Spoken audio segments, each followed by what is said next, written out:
Hello, আসসালামু আলাইকুম। আমি শামসুর তিরমিজি ওয়েলকাম করছি আমার ইউটিউব চ্যানেল শামসুর তিরমিজিতে। আজকে আমরা ঘুরে দেখব নরেশ্বরজেল ক্যাসেল, যা বিশ্বের সবচেয়ে সুন্দর এবং বিখ্যাত দুর্গগুলোর মধ্যে একটি। কাছে পাহাড় বন পুরো দ্বারা বেষ্টিত। দুর্গটি 1869 সালে বাভারিয়ার রাজা দ্বিতীয় লুডোভিক দ্বারা নির্মিত হয়েছিল, যিনি মধ্যযুগের কিংবদন্তি এবং সুরকার রিচার্ড ওয়াগনারের অপেরা দ্বারা অনুপ্রাণিত হয়ে একটি স্বপ্নের মতো প্রাসাদ তৈরি করতে চেয়েছিলেন। যদিও এটি প্রাচীন যুগের মতো দেখতে, শয়স্তান আসলে 19 শতকের একটি প্রাসাদ যা রোমানেক্স পুনর্জীবনের শৈলীতে ডিজাইন করা হয়েছে।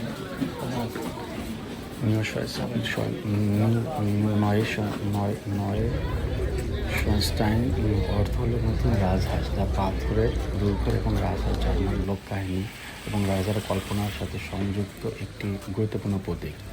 দুর্গটিতে লম্বা টাওয়ার, সাদা চুনা পাথরের দেয়াল, রঙিন অভ্যন্তরীণ চিত্রকর্ম এবং তার সময়ের জন্য উন্নত প্রযুক্তি রয়েছে, যার মধ্যে প্রবাহিত জল এবং একটি গরম করার ব্যবস্থা রয়েছে।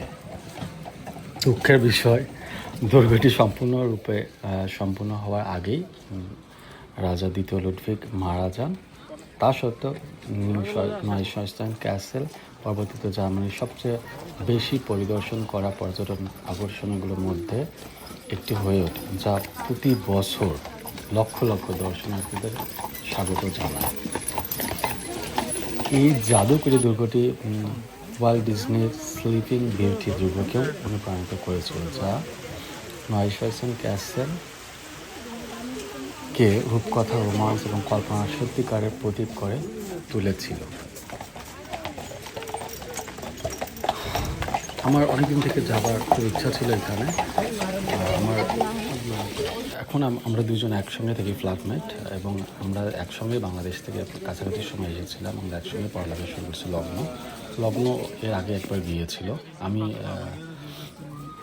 গিয়েছিলাম আরেকটা জায়গায়, যেটা মিউনিকেই থেকে কাছে, দুইটা জায়গায়। তা আমার কাছে মনে হয়েছিল যে আমি যেহেতু ওই জায়গাটা দেখেছিলাম, তাই এটা দেখলে কেমন হয়।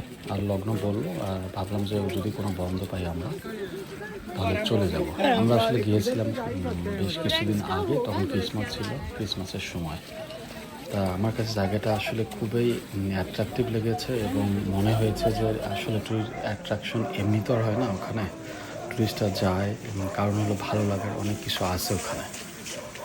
আর আমাদের ভিতরে ঢোকার সুযোগ হয়নি। আর একটা বিষয় ছিল, আমরা ওই দিনে গিয়ে ওই দিনে ব্যাক করেছিলাম, যা ওখানে থাকবে বা হোটেল বা কোথাও বা রেসর্টে, সেরকম কোনো কিছু আমাদের শুরু ছিল যে আমরা গ্যাসল্যান্ড টিকিট দিয়ে যাবো, ব্যাক করবো। আমি সেটাই করেছিলাম। তা সেক্ষেত্রে আমার ভালোই লেগেছে।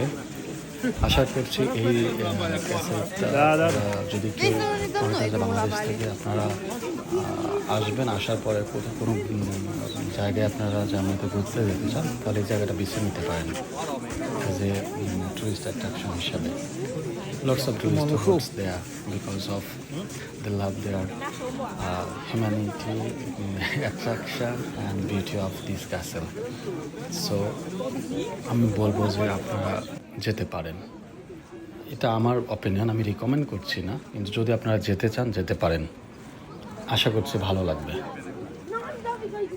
আর আমার কাছে জার্মানিতে ঘোরাটাও একটা স্বপ্নের মতো, কারণ আমি যেহেতু বাংলাদেশ থেকে এসেছি, এবং বাংলাদেশের সবচেয়ে ছোট্ট এবং দরিদ্র একটা জেলা থেকে আমি এসেছি। আমি এর আগে গিয়েছিলাম পাশে বলতে মিউনিক থেকে কাছে, যেহেতু ওইটা কনিক্সিতে। আমাদের প্রথম প্ল্যান ছিল লগ্ন আমার, যে আমরা সালজবুর্গ গিয়ে ওখান থেকে আমরা কনিক্সি যাব, কিন্তু ওয়েদার এবং খুব ঠান্ডা ওখানে ছিল, যেটা আমাদের বডি টেম্প করতেছিল না। তখন আমরা ডিসাইড করি যে আমরা ব্যাক করব। এত ঠান্ডায় আর রাত্রে জেগে ওখানে বসে থাকা, পরে আমরা আবার মিউনিকে ব্যাক করি। বানব থেকে আবার প্ল্যান করি যে কোথায় যাব না যাব, অনেক প্ল্যান করার পরে আমরা ডিসাইড করি যে আমরা ওখানে যাব। তা যদি ভিডিওটা ভালো লাগে, আমার জন্য দোয়া রাখবেন এবং সাবস্ক্রাইব করবেন। আসসালামু আলাইকুম, আল্লাহ হাফেজ।